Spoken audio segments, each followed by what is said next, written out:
Good evening, visitors. Welcome to the Australian War Memorial's last post ceremony. My name is Chris Weidenbar, and joining us today from the Royal Australian Navy is Lieutenant Cecilia Berryman.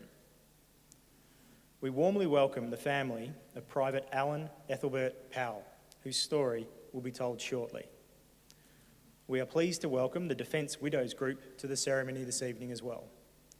The group is a subgroup of the ACT branch of the Defence Force Welfare Association.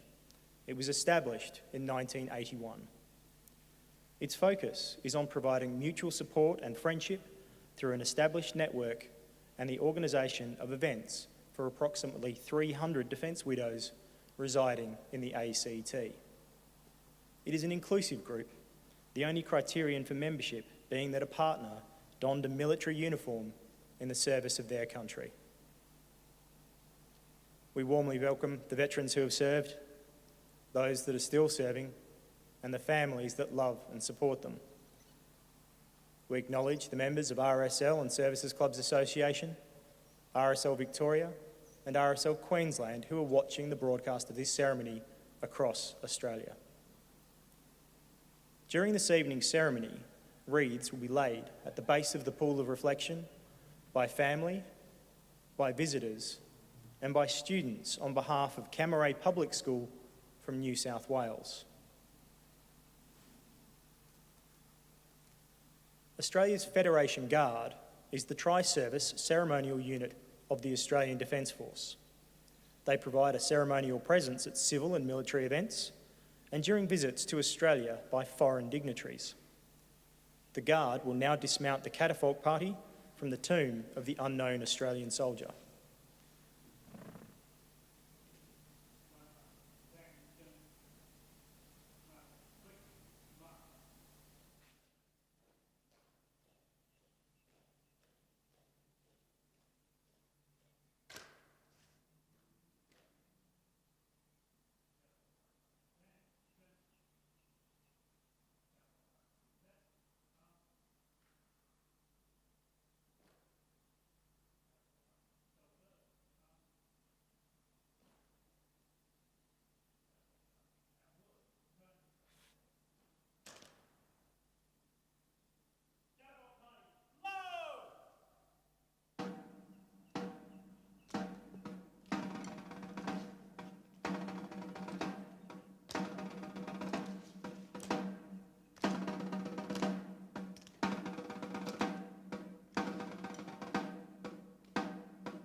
If you're able, please stand and join in singing the national anthem.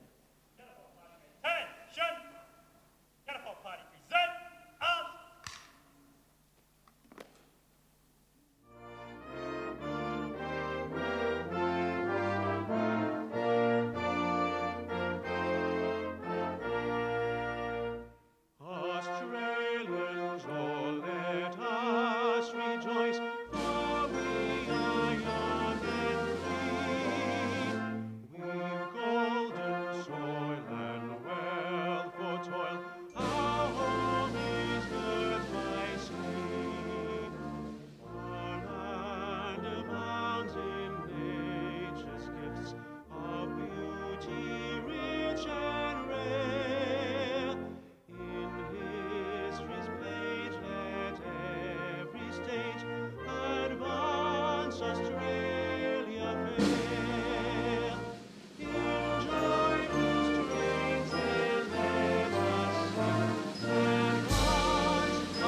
Thank you.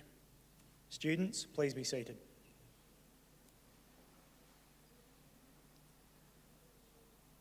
The Australian War Memorial was the vision of Charles Bean, Australia's first World War official historian. Bean landed with the Australian troops on Gallipoli and stayed with them at the front through to the end of the war. The idea of this National Memorial and Museum came to him at Pozières, France, in the depths of the bloody fighting of 1916. Bean's idea was that this would be a place where families and friends could mourn loved ones buried in faraway lands. It would also be a place that could help all Australians understand what these men and women had endured and what they had done for us. Bean's vision, to which we remain true, is best expressed as inscribed in the entrance to the memorial's galleries. Here is their spirit, in the heart of the land they loved. And here we guard the record which they themselves made. Tonight, we will read the story behind just one of those on the Roll of Honour, which lists the names of more than 102,000 men and women who have given their lives for us in war and on operations for more than a century. But first, we present a lament, Flowers of the Forest. Wreaths or floral tributes will now be laid at the base of the pool of reflection.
Today we remember and pay tribute to Private Alan Ethelbert Powell.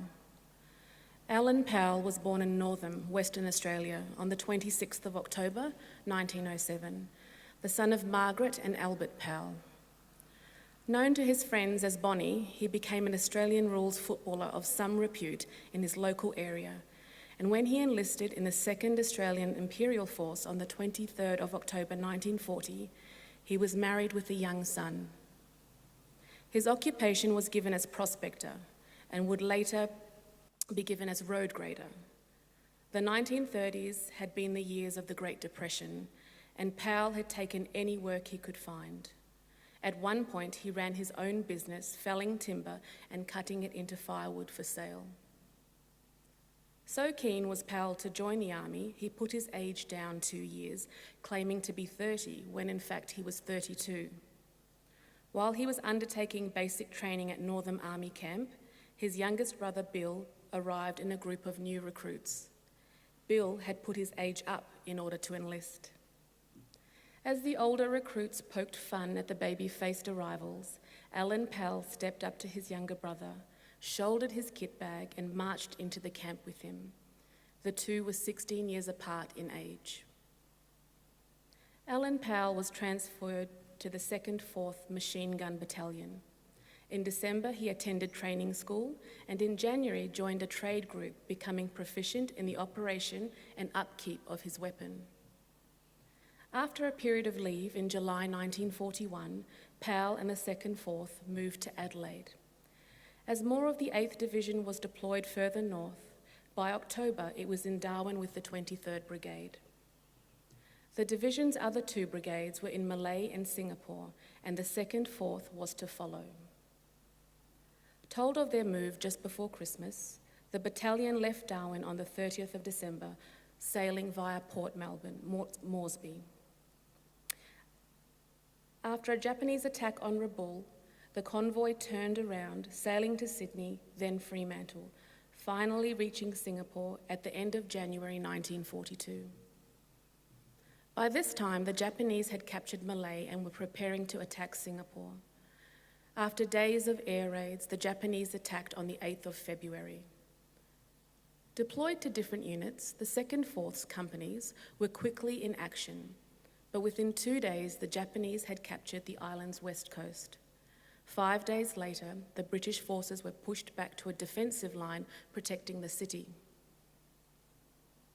However, the battle was virtually over, and on the 15th of February, Singapore was surrendered. The machine gunners suffered heavily. Between the 8th and 15th of February, the 2nd 4th had 137 men killed or missing, 106 wounded, and 24 described as having shell shock. These casualties constituted almost 1/3 of the battalion. Worse was to follow, with the battalion held in Japanese prisoner of war camps for the next 3 years. Following the surrender, the 2nd 4th was concentrated in Changi Jail. In March 1943, Powell was drafted into D-Force, a group consisting of over 2,000 Australians and some 2,800 British, which was sent from Singapore to Thailand. In Thailand, the men formed part of a large workforce of slave labourers constructing the infamous Burma-Thailand Railway. The Australians were immediately split into 4 groups, which spread and later regularly moved across different sites working to build the railway. 9,500 Australians, prisoners of war, worked on the construction of the Burma-Thailand Railway. Over 2,500 died working on the railway. Many of the prisoners on the railway were malnourished and disease was rife. Alan Powell was recorded as having died of illness on the 6th of September 1943. Alan's son Ian, then just 6 years of age, heard of his father's death on the radio in Sydney and had to break the news to his mother. Family members reported that Alan had always been noted for his great strength. Many years after the war, Ian met with his father's army mates, who told him that his father had used his strength to help comrades who had been weakened by the appalling conditions. He was also told that his father had died attempting to take the weight of a drum from the back of a truck which fell on him, leading to his injuries, which led to his death. Today, Alan Powell's remains lie in Kanchanaburi War Cemetery in Thailand. His name is listed on the Roll of Honour on my left among almost 40,000 Australians who died while serving in the Second World War. A photograph of Alan Powell with his young son Ian is displayed today beside the pool of reflection. This is but one of many stories of service and sacrifice told here at the Australian War Memorial. We now remember Private Alan Ethelbert Powell, who gave his life for us, for our freedoms, and in the hope of a better world.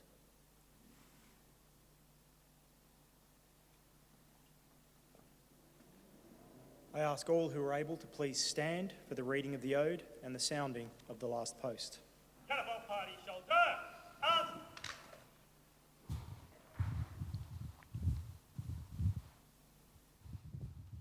They shall grow not old, as we that are left grow old.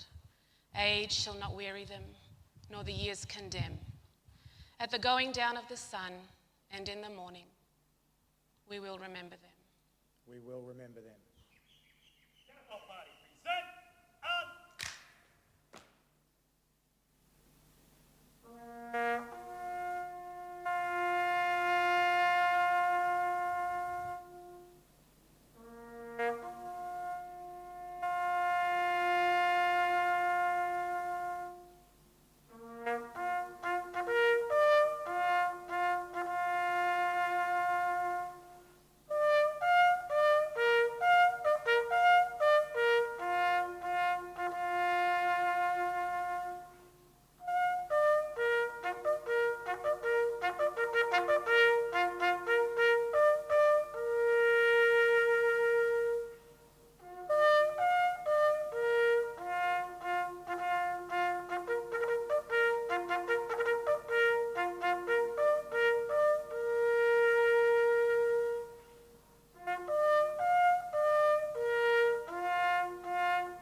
Lest we forget. Lest we forget.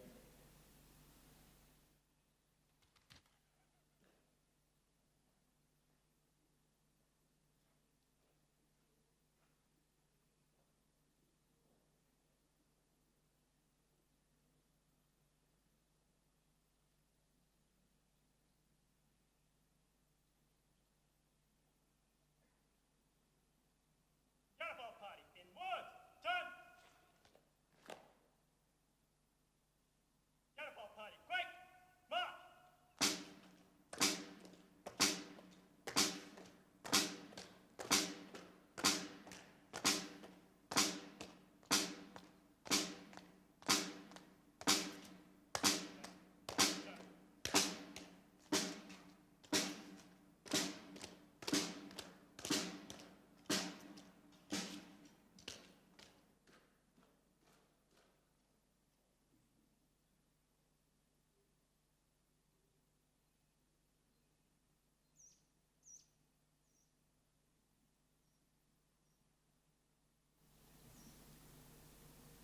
We leave you this evening with the words of the memorial's founder, Charles Bean. Many a man lying out there at Poziere or in the low scrub at Gallipoli, with his poor, tired senses barely working through the fever of his brain, has thought in his last moments, well, it's over. But in Australia, they will be proud of this.